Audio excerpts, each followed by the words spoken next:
Hi folks, Steve Adubato here. Welcome to Lessons in Leadership, everything you've ever wanted, needed to know, or you don't even know you need to know about being a leader. With my colleague, Mary Gamba, we're about to introduce our friend Tony. Bring in Tony Russo, the President, Commerce and Industry Association of New Jersey, CEO, Publisher, Commerce Magazine. How you doing, our buddy, Tony? I'm fine. Thank you, Steve. How's everybody on your end? We're doing great. Mary, tell folks who our partners are, which includes Tony and his team. Sure thing, happy to do so. So first of all, our sponsors, thank you to all of you. We have Valley Bank, we have the International Union of Operating Engineers, Local 825, we have Prager Metis and Gibbons PC, and some of our great promotional partners, as you had just mentioned, CIANJ and Commerce Magazine. Thank you so much, Tony, for your support there. It's fantastic. NJOnAir.com, one of our newer promotional partners as well. You could also find us on News 12 Plus if you're watching us right there now, Spotify, Google Play, Google Podcasts, the list goes on and on. So you can really find this wonderful show, Lessons in Leadership, almost anywhere. You know, Tony, last time you joined us on Lessons in Leadership, and by the way, we've done some terrific seminars with Tony and his team. You can log on to their website, which will be up on the screen. You'll be able to go back and take a look at what we've done. Tony, that was pretty early on that we did a remote seminar with a lot of your members, right? It was in June. I remember it well. And it was okay. So now we're taping on October the 6th. This will be seen later. If I had to ask you the number one challenge that most of your members, most of the businesses face, who are members of the Commerce and Industry Association face, all of whom are leaders and entrepreneurs, right? Correct. Yep. What's the number one issue you believe most of them are facing? I think right now their biggest concern is finding that new normal. What is life going to be like after the pandemic? What's business going to be like? You know, how is business going to change? How they do business between each other? How their employees are going to react post-pandemic? So I think everybody's trying to find that soft spot, you know, and just trying to find that happy place as to what the new normal is going to be. What about this one? I keep talking about being strategic on this show, and in my books, particularly my last one, Lessons in Leadership, and the new book that Mary and I are writing together, Lessons in Leadership, Innovation in the Age of COVID and Beyond. A lot of what we talk about is being strategic, being a strategic thinker, leader, communicator. I keep asking myself, wait a minute, hold on. You ever see these companies, organizations come up with a 5-year strategic plan? So I'm saying, wait a minute, how are you supposed to come up with a strategic plan of 3, 5 years or more with so much that is uncertain? Tony Russo, talk to us. I think the number one ingredient has to be you have to build in flexibility into any strategic plan that you develop. You have to account for crises. And so a lot of our members are prepared, right? They practice, they drill. They have that backup plan in case a crisis like this happens. And then you have to mobilize and you really have to. What does that mean? You just have to put that plan in action, right? I've talked to a lot of people that say that a lot of times their plans, they, you know, should sit on a shelf, but it's important that when you develop and put the time into developing that strategic plan, that more importantly, when the time comes, you have to implement it. And how much innovation have you and your team been involved in? It's just been nonstop. I mean, everybody's gone obviously remote, virtually. So it's technology is playing a bigger role. Communication is playing a bigger role. But we've all been doing well. I mean, everybody's working effectively. And at the end of the day, Steve, whether you're in an office or you're at home or someplace else, as long as you're getting the job done, taking care of business, that's what really counts. By the way, before Mary jumps in, let's plug on the back end. Mary, we have while Tony's a very special guest, we have a pretty special guest on the back end of Lessons in Leadership. Who would that be? That would be the great governor of our wonderful state of New Jersey, Phil Murphy. One of the things about leadership is you find out not everyone thinks you're great. And not everyone thinks Phil Murphy's great. And not everyone thinks his leadership is great. But I'll tell you this. By the way, I just had lunch, which is why I'm picking my teeth. Too much TMI, Mary? I think that's way too TMI. I think we'll edit that out. You will? No, everything. We do it live here. So no, that's going to be in there. Live. We're doing it live. I was just quoting Bill O'Reilly there, sorry. So the one thing about Governor Murphy we talked about, Tony, I'll put this into context, was when you have to make tough decisions, and he does all the time, we're taping again on October 6th, he's made tough situations every day about business, about restaurants, about gyms, about schools, about all kinds of things, right? And he has more power than he normally would, because there's always this emergency environment. I don't know what's called, an emergency, whatever it is, that allows him extraordinary powers. But doesn't it guarantee, Tony, that no matter what he does, some people are going to think, that's bad leadership. You're wrong. I hate you. You're hurting my business. How much of leadership is about understanding that if you do what you believe is right for most people, you're definitely not going to be popular with most people? I think that's a good point. And obviously the governor deserves a lot of credit when this pandemic hit. There's nothing that you can't take away from the fact that he was out front on TV every day, updating people about what was going on. Now, we didn't agree with a lot of the policies, the restrictions, and we still don't, but we respect the fact that he's making those decisions.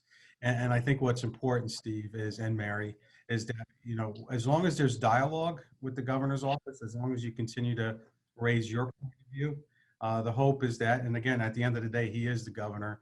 He's going to make that decision. Whether or not we agree with it is a different matter, but you got to respect the fact that he's pretty clear and direct on what he wants and what his agenda is. And Jump again, in, Mary. I'm Yeah, sorry, no. Tony, finish your point. no, just you got to give him credit in the sense that a good leader communicates really well, and so he was out on TV every day for a long time, and he deserves a lot of credit for at least keeping us informed that way. Mary? Yeah, I was going to say that literally we have all adapted. We've all had to innovate. And Tony, I know that you over at CIANJ and Commerce Magazine had to adapt as well. Talk a little bit about that, because I know you and I have talked offline that your magazine that used to go out, you made a conscious decision to get it go digital, get it into more hands that way. Talk a little bit about some of the changes that you had to make at CIANJ. You've done a ton of in-person events over the years, and now those events have had to go virtual.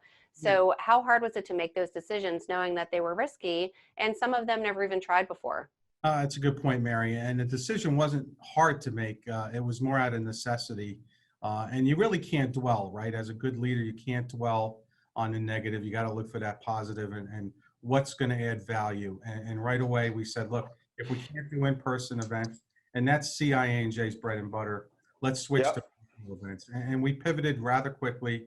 And a lot of credit goes to our staff that kind of adapted, right? You need to adapt. And on the magazine side, we're one of the very fortunate few that actually prints and publishes a monthly business-to-business magazine. And right away, back in March and April, we said, look, people aren't going to be in their offices. Let's downsize the number of print and go digital until they get back to their offices. Now, I'm happy to report that we're starting to mail more copies into people's offices because we talk to businesses every day.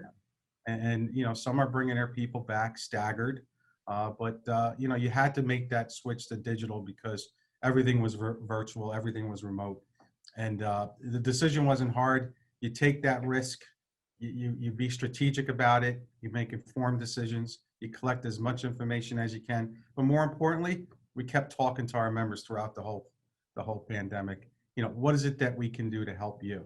And how are you doing that, Tony? Digital engagement. How much harder is it than, I don't know, getting together for lunch, dinner, talking back and forth? Digital engagement. Does it really work?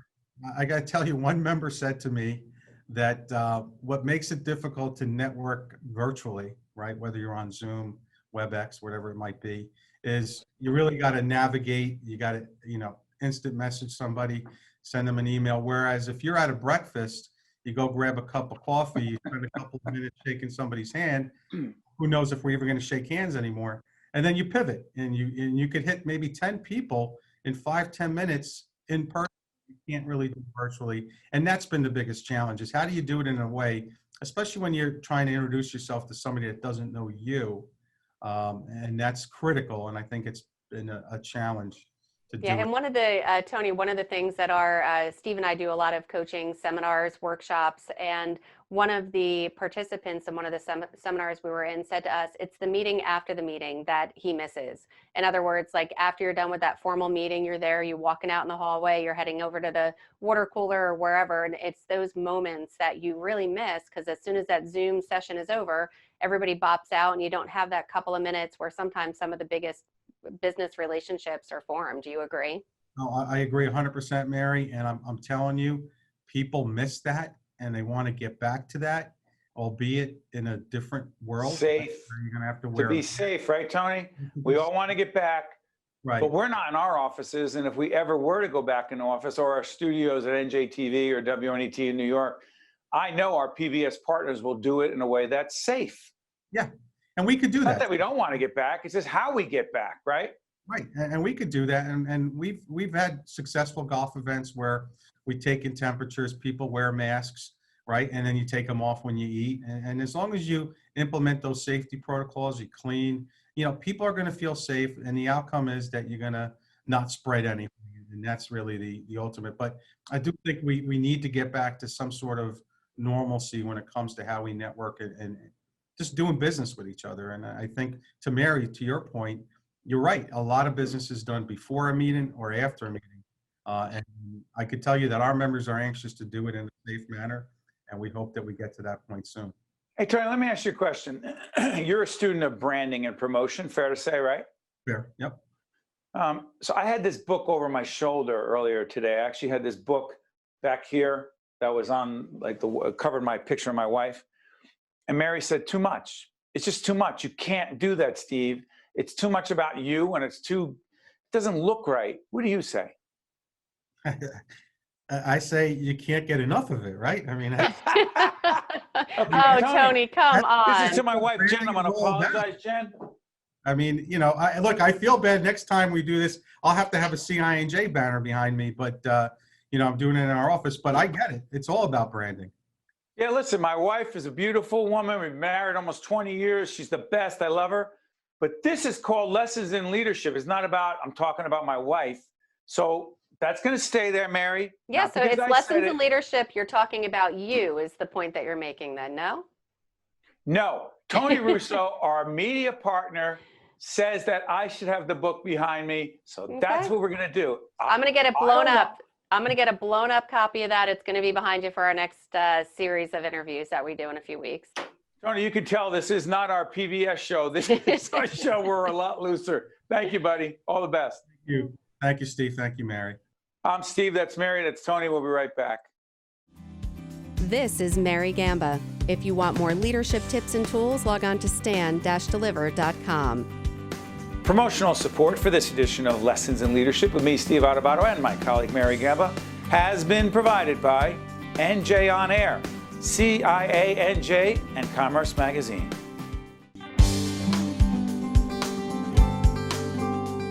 Steve Adubato, Mary Gamba, Lessons in Leadership. Mary, do me a favor. We just listened to Tony Russo. We're about to introduce an interview I did with Governor Murphy. It was a one-on-one interview that was taped on the 22nd of September. A lot of the issues are evergreen. They're relevant. It's all about leadership. The only section we took was about leadership.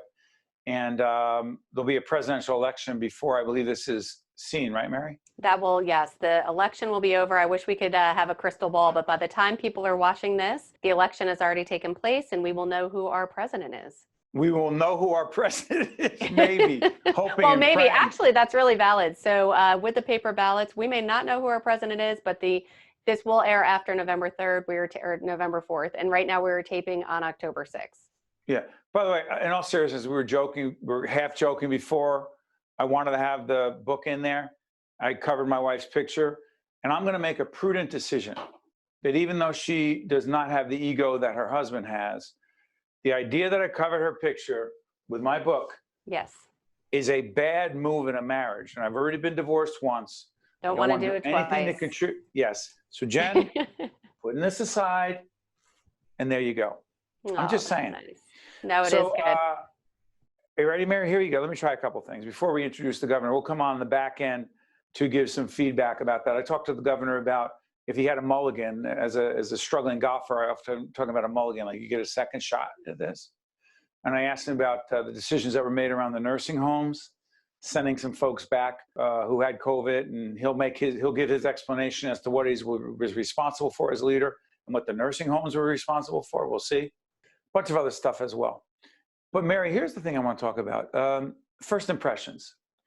Let's talk first impressions. You and I are writing this new book that'll be coming out early in mid 2021 on lessons in leadership, innovation in the age of COVID and beyond. And as we speak right now, we just hired a young woman by the name of Ariana. She was one of the candidates we interviewed over at the Buccino Leadership Institute at the great Seton Hall University, one of our longtime partners and friends. I've been teaching there for the last couple of years, a master class in leadership, and Dr. Brian Price and the great folks there. Why am I talking about Ariana in the context of first impressions, and what the heck does it have to do with leadership? Sure. So as all of us know, first impressions mean so much. And I have to stop myself so many times. I judge and I make a decision whether I like somebody or I don't like somebody, or if I believe in them, I don't believe in them within the first few minutes of meeting someone. So some of that is really good. It's good to follow your gut. With Ariana, it was a no-brainer with her. She was a strong presenter. She was confident. She was conversational in her communication skills. Unlike so many young adults and even adults nowadays who use fillers such as and ah and like in their communication. Well, you know, kind of like, what's your greatest trait? Well, kind of like, you know, kind of like, and what? and yeah, and once you start to count the ums, that sometimes I'll do that just to pass the time in an interview if it's not going exactly as I would have hoped. And we had interviewed several candidates for this position, and they were all very terrific. And I thank Brian Price and the people over at the Buccino Leadership Institute for sending them our way, because we do need somebody with very strong communication skills, and they were all great. But we talk about the it factor, and Ariana had the it factor. She had that confidence, that communication style and skill that some of it is taught, sure, but a lot of it is just in her personality. So how about first energy? Impressions are, an energy level.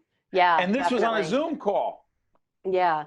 And that's so hard, because on a Zoom call, a lot of times you just kind of fade out, you get distracted, you're just looking around, and she was present, she was aware, and that's hard to teach in adults, and let alone somebody that's 18, 19, 20 years old in their first few years of college. Also, let's do another plug. Speaking about Seton Hall, one of our great partners in the public television work we do. And again, we talk about leadership all the time with the folks there as well. Plus, I love Seton Hall basketball. Don't miss a home game, and hoping and praying there will be a season in 2021.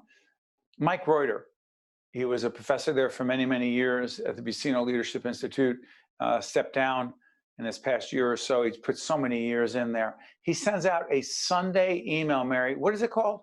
3-minute leadership, three-minute leadership, I believe, something along those lines. But the bottom line is it takes 3 minutes to read it. And I'll tell you, every week I look forward to those e-blasts. And there's so many e-blasts that you get and you kind of just delete. And that's one. And just recently he talked about first impressions and the importance of that first impression, because it's so true. You don't get a second chance to make a first impression. You know what, Mary, why don't we do this on our website, which people will see right now on the screen, stand-deliver.com. Let's reach out for Mike, because he keeps putting, every Sunday morning, I look forward to that email, those 3 minutes of valuable information. He often quotes a great leadership guru, whether it's John Maxwell or Stephen Covey or whomever, and we learn a lot from it. Why don't we put on our website some sort of connection to what Mike Reuter is doing, so people can get more information, not to mention the Buccino Leadership Institute that will put that link there in as well. Mary, why don't we do this? I'm going to throw this to the governor. This is only a portion, Mary, right? It's only a portion, yes. And I was just going to say, especially you can go to steveadubato.org as well as our own website, stand-deliver.com, to get a link to the full interview. We'll be promoting it on screen as well after we come back. So it's just a little bit of a teaser where you talk to Governor Murphy specifically about leadership. But you did a full half hour with him. And again, you can go to our website to watch the full half hour. Yeah, and by the way, I want to thank our partners, the other company, our not-for-profit, the Caucus Educational Corporation. We borrowed that video from them. We also share our video on lessons in leadership back with the Caucus Educational Corporation. But this was an interview that we did with the governor on the 22nd of September. This is the only portion that's about leadership per se, and you can decide for yourself. And the mayor will come back right after this. So one-on-one with Governor Phil Murphy. Hi, I'm Steve Adubato. Welcome to a very special program. We talk to the Honorable Governor of the great state of New Jersey, Phil Murphy. Governor, how you doing? I'm doing well, Steve. Good to be back on with you. It's good to be with you, and we'll be back in our studio at some point down the road, right close to where you are right now at the NJTV studio. But for right now, I want to ask you this question I've been thinking about for months in anticipation of this. I'm a student of leadership. I teach it, I coach it, and I make a lot of mistakes trying to be a leader. What would you say the number one leadership lesson you have learned about yourself and about leading in a global pandemic has been? That's a great question, and you're good at teaching leadership, having seen you. I think, Steve, getting the balance right, and early on, I haven't talked about Churchill in a few months, but early on, I felt like this was particularly important to channel in some small way what he was doing early in World War II when the Germans had raced all over the continent, the Americans weren't in the war yet. Getting the balance between two things that seem at odds with each other. Number one, being direct and brutally honest with people, even when that news was really unpleasant, news that folks did not want to hear. And by the way, this continues to this day. We find ourselves, this lesson continues. So being brutally honest about what the odds are, what the facts are, but at the same time, giving a realistic path forward, giving hope, not just hope that is unfounded, but if we do this, the following can happen. And early on, you'll remember a lot of that was around crushing the curve, bringing that awful curve down. We have brought it down thanks to the millions and millions of folks in our state. But I think that's probably, if I were to say, what's the one thing I take from this, other than the enormous loss of life and the hundreds of phone calls and memorials that we've done, that's what I would say in terms of leadership. I want to be fair to the governor and, frankly, more importantly, to our viewing audience. We're taping on the 22nd of September. This will be seen after that, and many times repeated in different venues. And so we're not going to try to be timely. If you want to check out the governor being timely, given a daily report, he does that every day. NJTV News with Brianna Venozzi and that team, they do an extraordinary job covering the governor day to day. But Governor, I want to ask you this. I know we're in the middle of this, and there's a long way to go. Has there been one, dare I use the term, I'm a golfer, a bad golfer, so I use the word mulligan. There's no joke here, a do-over. Something that you'd say, you know what, we didn't get that right. I wish I had another shot at that. I think overwhelmingly, and I'm not alone in this, I suspect this is governors across the country. I would hope it's the president and his team, that we had known earlier the magnitude. If we had known even before the first case on March 4th, which is why my heart was heavy when I heard that perhaps the White House knew a lot more in early February. Getting that data, any amount of data that was reliable, we still are this way. I think that's the thing that if we had known earlier that it was in our midst, and remember, it was a greater New York City reality, so that's right. The northern counties got clobbered first, Bergen especially up front. I think that's the one thing that any of us would want to get a do-over on. The nursing home situation, your perspective on the decisions that were made regarding people dealing with COVID, going back into nursing homes. Did you have the information that you wanted and needed to have at the time to make the best possible decision? Well, as I say, early on, I don't think any of us had the information that we would have liked, and no part of our society paid a bigger price than long-term care. How would I assess the industry? Uneven at best, but we also have held up a mirror to ourselves. We brought in a nationally recognized firm to come in and do a complete soup to nuts. It's actually led to laws that I've signed as recently as last week. And we were very clear on one point you just made, Steve. We were crystal clear. Our Department of Health, led by our great Commissioner Judy Persicelli, has directive after directive that we never, ever, ever did or will support putting anybody who's COVID positive back into a non-COVID positive environment. If that was done, it was done completely against her directives. What we did say was you should separate your populations, cohort them, if you will. Different floors, different wings, different buildings, including staff members. Because one of the things that I think we found out early on, that the staff members were asymptomatic, even maybe in some cases loved ones coming in and out of the facilities unwittingly passing the virus on to somebody who was more susceptible. So when you separate patients, you got to separate staff as well. If long-term care facilities didn't do that, they did that directly against our directives. Governor, let me just say this on behalf of all of us in public broadcasting who are producing remotely, as you well know. We thank you for being accessible. We thank you for being out there every day. Whether people agree or disagree is not the issue. It's having our public officials be out there accessible and open to all kinds of questions. Governor, we wish you and your family all the best, and thank you. Thank you for having me, Steve. That means a lot. Hey, listen, folks, that was Governor Phil Murphy. He doesn't have an easy job, but, you know, he chose to be the leader of the state. Difficult times. I was really also impressed by the fact that he started dealing with COVID right after he came out of surgery for cancer. That's tough, whether you like him or not. Tough. Mary, he kept talking about a balance, get the balance right early on. He felt it was important to channel Winston Churchill in World War II, getting the balance between things that are difficult to say, painful, bad news, if you will, and also being optimistic. Balance, right? It's so hard. You want to be honest, you want to be clear and concise in your messaging, but you also don't want to panic people. So I think he was right on. I think that you do need to be honest, particularly in a crisis, but you also have to be truthful and also balance that out with being careful on what you say, because you can say too much and definitely cause major panic. You know, we're taping on October 6th. There will be a president, a new president, the current president. Hopefully we'll know who's president with all the questions about voting. But, you know, interesting, President Trump, as we speak right now, it was, and I don't know what's going to come out after we tape this, but there wasn't a lot of direct specific information. Was he on oxygen at certain points in time? What specific medications, was he still on those? When was his last negative test? And I don't know, and I hope that it's shared after we tape this, that when this was the last negative test. All I'm really trying to say is transparency, openness.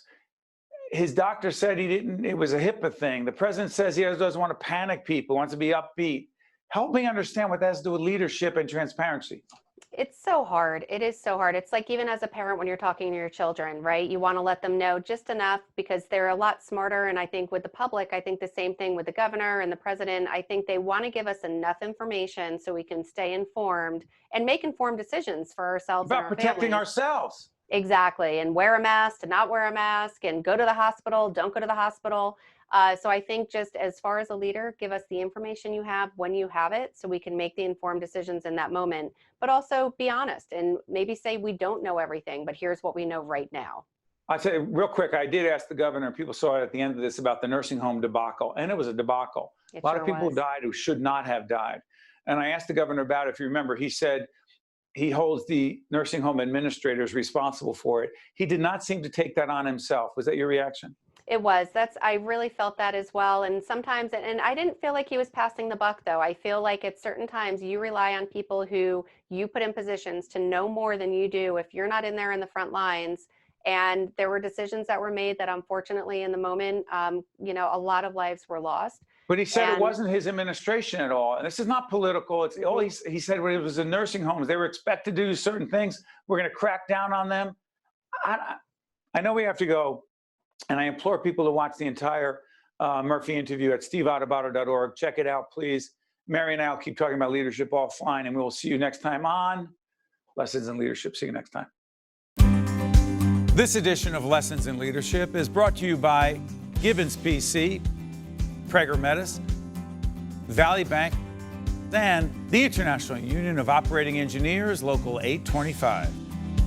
This is Mary Gamba. If you want more leadership tips and tools, log on to stand-deliver.com. That's stand-deliver.com. Promotional support for this edition of Lessons in Leadership with me, Steve Adubato, and my colleague Mary Gamba has been provided by NJ On Air, CIANJ, and Commerce Magazine.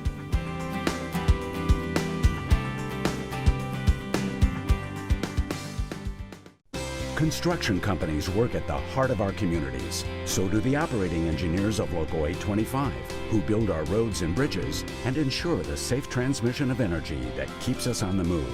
Local 825 works with contractors as partners in quality, safety, and training. Our achievements stand as monuments to collaboration that will last for generations. This message has been brought to you by the members of Operating Engineers Local 825. Better building begins here.